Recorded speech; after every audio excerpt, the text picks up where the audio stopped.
সংস্কার একটি চলমান প্রক্রিয়া। সভ্যতার আদি যুগ থেকে মানব সভ্যতা বিকশিত হয়েছে সংস্কারের মাধ্যমে। সংস্কার কোনোদিন থেমে থাকে না।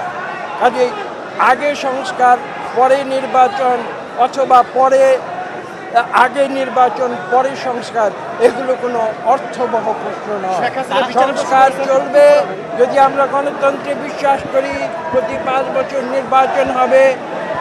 আপনারা নতুন প্রজন্মের কথা বলেছেন, এদেশে নতুন প্রজন্ম তো ভোট দেওয়ারই সুযোগ পায়নি। তারা আকুল হয়ে আছে, তারা ভোটার হয়েছে, তারা ভোট দিতে চায়, এবং এটা আমাদের নৈতিক দায়িত্ব। আমাদের নতুন প্রজন্মকে সেই ভোটের সুযোগ আমাদের সৃষ্টি করে দিতে হবে। তার অর্থ এটা নয় যে সংস্কার বসে থাকবে, সংস্কার চলবে।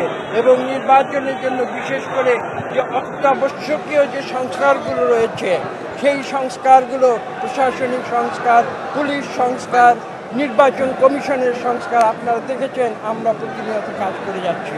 এবং আমরা এই বিশ্বাস রাখি যে একটি সমন্বয়ের মাধ্যমে সকল যে সংস্কার যেগুলো অতি প্রয়োজনীয়, সেই সংস্কারগুলো হবে।